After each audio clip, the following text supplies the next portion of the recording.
여러분 안녕하세요. 강사 최희연입니다. 자, 오늘은 서비스 유통 경로 관리의 두 번째 시간이에요. 그래서 저번 시간에 잘 이해를 하셨는지 잘 모르겠어요. 저는 사실 이 부분은 조금 어렵게 느꼈던 부분 중에 하나여서 여러분도 그렇지 않을까라는 생각이 좀 들어서 노파심의 얘기를 계속 드리는데, 오늘은 그 파트 4의 두 번째 시간이에요. 저번 시간에 서비스 유통 관리에 대해서 유통 관리가 뭔지 좀 이해를 하셨다고 하면, 이제 유통 그 경로를 설계하기 위한 그 과정들을 좀 볼 필요가 있는데, 설계는 왜 하는 것이며, 그리고 어떤 과정을 거쳐서 그런 설계 경로를, 유통 경로를 관리하고, 그리고 서비스 유통 촉진과 가격 결정 경로 특성, 이런 부분까지 조금 더 볼 거예요. 그래서 오늘 파트 4의 두 번째 시간이니까 저랑 같이 한번 시작을 한번 해보도록 하겠습니다. 유통 경로를 설계하기 위해서는 가장 먼저 그 고객이 원하는 서비스 종류와 수준을 분석하는 게 첫 번째 단계가 되어야 합니다. 저희가 뭐 고객의 소리를 듣고 컴플레인을 응대하는 것도 마찬가지겠지만, 이 서비스 유통 경로를 관리하는 것도 결국에는 우리가 고객을 만족시켜서, 그리고 고객이 충성 고객으로 남게 해서 기업의 이윤을 목적으로 하는 거기 때문에, 기업이 이윤을 목적을 달성하기 위해서는 결국에는 고객의 마음을 사로잡아야 되는 거거든요. 그러려면 유통 경로 설계 역시 가장 먼저는 고객이 뭘 필요로 하고 뭘 원하는지를 알아차는 니즈, 욕구를 분석하는 것이 먼저가 돼야 된다고 생각을 합니다. 그래서 유통 경로의 목표를 설정을 하고요. 역시 이제 그 욕구를 분석을 했으면 목표를 설정을 하고, 유통 경로의 전략을 설정을 합니다. 목표가 생겼으면 그 목표를 달성하기 위한 전략을 찾아내는 거죠. 그리고 개별 경로 구성원을 결정을 합니다. 전략을 설정을 했으면 그 전략을 가장 잘 수행해낼 수 있는 각 개별 경로별로 구성원을 선택하는 게 중요하다라고 생각을 하는 거죠. 고객이 유통 경로로부터 원하는 그 서비스를 분석을 할 때는, 고객이 기다리는 시간이 원하는 서비스를 분석을 하는데, 여기를 보면 고객이 기다리는 시간은 짧을수록 당연히 고객은 만족하겠죠. 그리고 서비스의 다양성과 전문성 역시 선택할 수 있는 것들이 다양할수록 많은 것을 내가 선택하는 초이스를 갖고 있다라고 생각하게 되면 고객의 만족이 훨씬 더 높아지는 거거든요. 점포의 수와 분포가 많을수록 고객은 서비스에 더 만족을 하고요. 부가 서비스가 많을수록, 왠지 내가 사는 이거 말고도 그 덤으로 주는 부가 서비스가 많을수록 내가 더 많은 혜택을 받는다고 생각하기 때문에, 그거 역시 그 고객의 서비스 만족에 이런 부분들이 좀 들어간다는 거죠. 그리고 매장 내 점원의 서비스 수준, 이게 저희가 5번 때문에 저희가 같이 이런 거 공부하는 거죠. 사실 위에 부분은 그 백오피스에서 해주는 부분들이, 결정하는 부분들이 더 많다고 하면, 5번에 매장 내 점원의 서비스 수준은 저랑 여러분이 결정하고, 실제 그 기업 차원에서도 계속 트레이닝 시키고 교육을 해주겠지만, 결국 접점에서 우리가 응대하는 것은 저와 여러분이고, 저 역시 제 후배들한테 그렇게 가르치고 있거든요. 그래서 이렇게 1번부터 5번까지 너무너무 중요한 5 요소 중에 저와 여러분의 서비스 수준이 들어가 있다라는 걸 생각을 해주시고, 여기서부터 고객의 서비스의 만족과 불만족이 결정이 된다라고 생각을 해주시면 됩니다. 자, 고객이 내 원하는 서비스 내용을 분석하고, 그리고 대기 시간, 상품의 다양성, 구매 가능한 상품의 최소 단위, 그리고 점포의 숫자와 분포, 유통 경로의 목표 설정, 이런 부분들을 다 고려해서 그 서비스 유통 경로를 설계하게 되는데요. 고객이 원하는 서비스 내용 분석을 가장 먼저 좀 시행을 해야 돼요. 그렇게 하고, 대기 시간은 그 물건과 그 서비스를 제공받을 때 어느 정도까지는 대기해 줄 수가 있어요. 그죠? 그런데 뭐 너무 복잡하지 않는 서비스임에도 불구하고 대기 시간은 굉장히 길다거나 오랫동안 기다려야 된다고 하면, 사실 그거는 경로 설계가 제대로 되지 못한 서비스거든요. 그래서 이런 부분들을 충분히 이렇게 파악을 해가지고 목표를 설정할 필요가 있고요. 자, 유통 경로의 목표를 설정하기 위해서는 상품의 특성도 알아야 되고, 중간상의 특성도 알아야 되고, 경쟁사의 특성도 알아야 되고, 회사의 특성과 환경의 특성을 다 이해를 해가지고 유통 경로의 목표를 설정을 해야 됩니다. 자, 예를 들어 볼게요. 상품의 특성이 부패하기가 쉬워요. 그러면 그거는 서비스 유통 경로를 길게 해야 될까요? 짧게 해야 될까요? 여러분 짧게 해야겠죠. 부패가 쉽다는 것은 그만큼 빠른 시간 안에 그 고객의 손에 들어가야 되는데 이쪽 거치고 저쪽 거치고 해서 너무 길게 서비스 유통 경로를 설계해 놓을 수가 없다는 거죠. 그렇기 때문에 상품의 특정이 어떤지, 그리고 중간상의 특정이 어떤지, 직영점인지 아니면 대리점인 건지 각각의 특성에 따라서 유통 경로를 다르게 설정을 해야지 우리가 원하는 목표를 수립할 수 있다는 거죠. 그래서 이런 부분도 좀 이해를 하실 필요가 있습니다. 딱딱 이런 거를 이 단어를 찾아내라고 문제로 이렇게 만들어 놓지는 않거든요. 그래서 그 전체적인 이해를 좀 해야지 유통 경로를 설계할 때 목표 설정은 이런 식으로 하는구나 라고 이해를 하셔야 된다는 걸 말씀드립니다. 자, 유통 경로 전략을 결정할 때는 그게 어떠한 유통 경로를 통하는지의 분류를 좀 해서 좀 다르게 설정할 필요가 있습니다. 개방적이고 집약적인 유통인지, 전속 유통인지, 선별적 유통인지 각각 다른 유통 경로에 따라서 어떤 물건은 이런 유통을 통해서 하고 그 유통은 어떤 특징을 가지고 있는지를 아셔야 되는데, 예를 들면 편의품, 약 같은 경우요. 그죠? 여러분. 필요할 때마다 바로바로 구입해야 되는 생필품 같은 경우나 저간여라는 거 얘기 들으셨죠?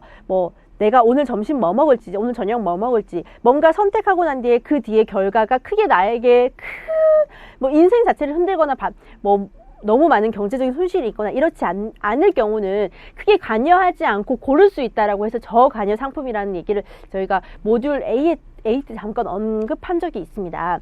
이렇게 개방적이고 집약적인 유통을 갖는 편의품이나 저관여 상품인 경우에는 편의성이 굉장히 중요합니다. 필요할 때 언제든지 서비스를 제공해 줄 수 있고 물건을 사러 어느 곳에나 있을 수 있도록, 그래서 그러니까 점포의 분포가 좀 다양화되고 시장 범위가 최대화되어 있고요. 그만큼 넓게 펼쳐져 있기 때문에 대신 통제하기가 어려운 그런 특징이 있죠. 그러니까 개방적이고 집약적인 유통이 어떠한 특성을 갖는지를 여러분이 이해하고 문제로 출제가 됐을 때 이거는 지금 개방적이고 집약적인 유통에 대한 설명이구나 라고 아셔야 된다는 거죠.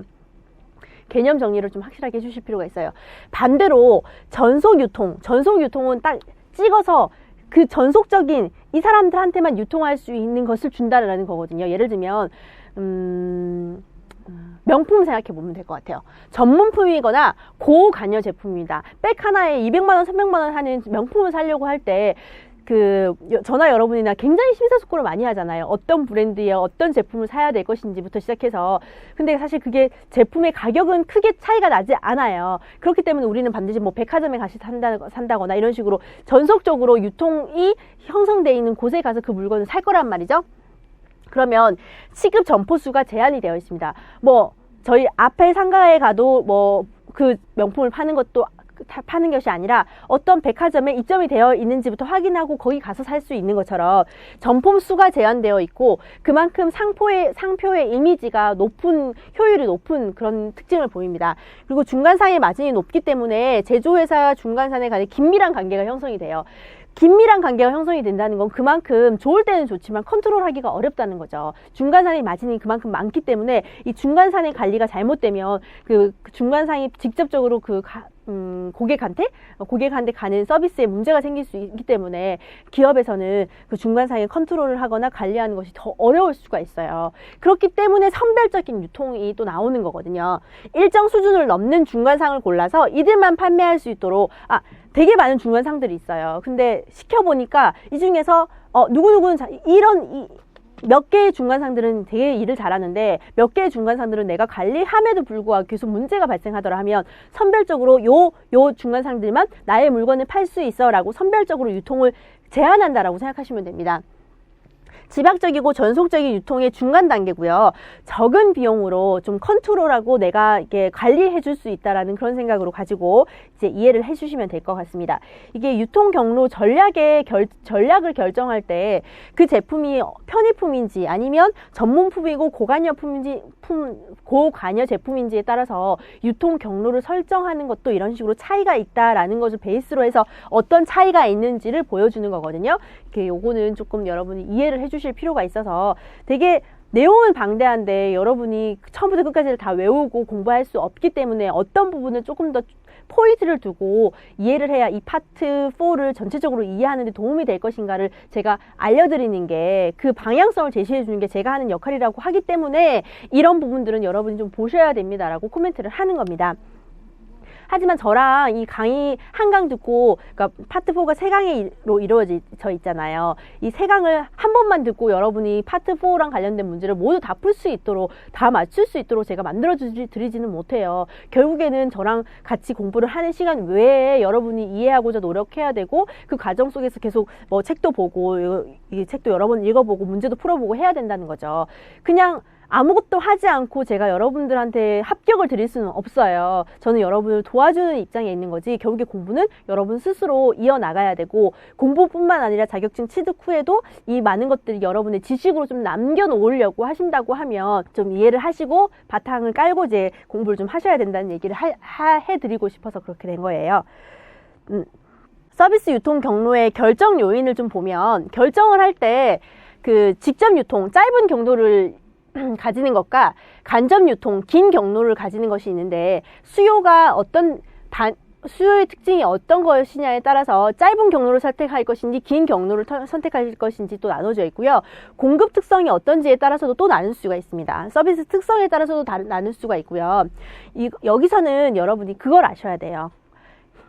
수요 특징이 어떨 때 어떤 짧은 경로를 결정하고, 많은 고객 수가 있는 경우에는 짧은 경로보다는 간접적인 유통을 통해서 하는 것이 더 유리하구나, 뭔가 전략적으로 짧은 경로를 선택하는 것이 유리한지 긴 경로를 선택하는 것이 유리한지, 수요의 방면에서는 어떤지, 공급의 특성의 방면에서는 어떤지, 서비스 특성의 방면에서는 어떤지, 이런 식으로 분류를 해서 고객은 더 편하고 더 좋은 제품을 구입할 수 있게 하고, 기업은 이윤을 더 창출할 수 있게 하기 위해서 이게 마케팅적인 요소에서 이 부분이 들어가는 거거든요. 그래서 굉장히 이론적인 파트긴 해요. 그래서 여러분이 좀 이해를 하셔야지 문제를 푸실 수 있는 부분입니다. 그 146쪽에 서비스 제품 특성에 따라서 유통 경로가 관리를 하는데요. 이 제품의 단가나 부패 가능성, 취급 방법, 그리고 기술적인 복합성, 그리고 표준화 정도, 전문용품, 이렇게 1번부터 6번까지 서비스 제품의 특성에 따라서 제품의 그 서비스 경로가 달라진다라는 이 부분은 여러분이 반드시 읽어보시고 숙지를 하고 넘어가셔야